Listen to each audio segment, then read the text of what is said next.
Hey folks, I thought we'd do another entry into the goat math series. And just like the last entry, there will be a calculator on the website. But today, really basic, I just want to introduce the idea of measuring your pasture in animal unit days per acre. When you are rotationally grazing, what you're really just doing is managing the load on your pasture, the total pounds of animal that you're trying to feed on your pasture, the space that you're giving them, and the amount of time that you're giving them that space. Animal unit days per acre is an effective way to measure all of these in a way that's very flexible. And if you have different size groups, if you have animals that are growing and the animal units are changing, or you're just weaned and your animal units changed, pounds of animal change significantly again, it gives you a way to quantify the amount of pasture out there in a way that's very useful and flexible. I will mention that today I'm just kind of introducing this system of measurement. The calculator on the website is a good way to play around. It is useful for measuring what you're currently getting out of your existing pasture, and getting a baseline understanding of this unit of measurement. I'm not talking today about different estimation techniques. We're not going to break out a range stick or a square or anything like that. I just want to talk about this unit of measurement. So again, you think of rotational grazing as just managing space, time, and the pasture load, the amount of pounds of animals that you're feeding. You really should be using preferably animal units, just because that's fairly standardized. An animal unit is 1,000 pounds of animal. So if you have 10 100-pound yearlings, let's say, that's one animal unit, 1,000 pounds of animal. If you have, let's say, 10 30-pound doelings, that's 0.3 animal units. You can just use straight pounds if you want to, but animal units are kind of a little bit more standardized. It's also very useful, not just for different ages of animal, but also for different species. Animal units is a good way to consolidate your pasture requirements across different species as well. Because obviously, a 1,300-pound cow is going to eat quite a bit more than, say, a 130-pound doe will. But that's the first thing we're measuring, the pasture load. We're doing that in pounds of animal units, 1,000 pounds of animal. Animal unit days. Days is your measure of time. Remember, time and space. I have seen people use months for different measurement needs on it. And I've seen people use hours as well. There are people that they just realize there's a tree down over here, and they're all, every single one of them. It fell down a couple days ago in a storm. Where was I though? Animal unit days per acre. So we're talking about days. Days is your unit measurement of time. I have seen people use months for certain applications. I've also seen people use hours even. So they use animal unit hours per acre. If you want to move hourly, that's great. Keep in mind, you can always just do decimal points of days. Sometimes I do half days for different reasons. I don't usually get more granular than half though. That would be unusual for me.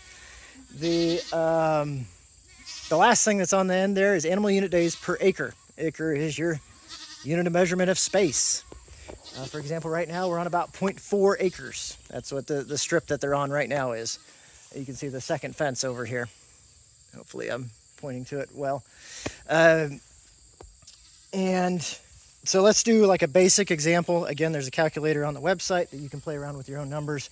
Let's say you have 100 head of 100-pound animals. Let's say you just got 100 head of yearlings for some reason. And you have 100 head of yearlings and you're trying to feed them. Okay, that's 10 animal units. So we start there, animal units. We figured that one out first. Then, okay, how much pasture, how many days do we want them to be able to graze if we're planning ahead, or if we're looking behind, how many days did they graze on the previous paddock?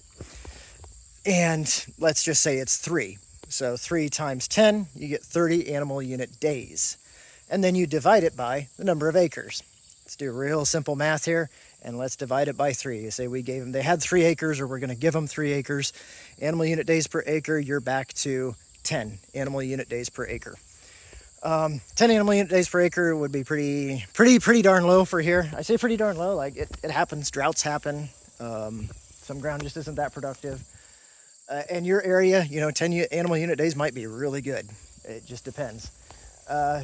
Point of reference, this paddock was about 25 animal unit days, and this paddock's pretty much on the nose on the same. And that's just again, I'm not getting into different estimation techniques and stuff like that today. But if you look at the strip that they had before this, that one was only about 17 animal unit days. We kind of had some more bare ground down around there. There's some implements and stuff that's kind of taking up space on the ground that takes away from the pasture quality. There's some spots where there's been dirt work not too long ago, so it's just bare dirt there, or where we store hay in the winter is also down there. So those areas aren't super productive just because they just don't grow a lot of stuff. And so when I was assessing, I was like, okay, we're going to aim for about 18 animal unit or 17 or 18 animal unit days on that. And the next one, I assessed it and said, okay, I think we can go up considerably. We went to 24 or 25, I don't remember exactly, animal unit days. And then on this one, we did about the same. I was like, well, I assessed it was about the same, and I really liked what we were doing there. Could I take more than that? Yes. Right now, we're getting a ton of rain, very unseasonably amount of rain for mid-August. We just got another half inch this morning, and we got a ton of feed right now. So I am kind of looking to give some back, leave some additional residue, help build a thatch layer, potentially leave some for stockpiled for winter grazing, and that'll do a lot better. That'll come back a lot quicker if we leave more of that plant behind. So it just depends as far as how much you want to take versus how much you want to leave. And it's important to note that when we're talking about animal unit days per acre, I'm not talking about all the feed that's there. I'm talking about all the feed that I want to use. I'm not talking about, if we just stripped it down to the ground level. Maybe if that's what I'm wanting to do for that grazing, that is what I would do. But generally speaking, I'm not aiming to quite do that. I'm aiming for something like take half, leave half, at least right now on these paddocks. So the again, calculator on the website. Again, we're not talking about specific methods for estimating the pasture. I'm just talking about introducing you to this unit of measurement, and it is already effective for helping you to estimate or understand what you're currently getting off of your existing paddocks. And even that's a pretty good baseline to start going from, and you can just kind of calibrate in your eyeball for, okay, what should we aim for on our future paddocks.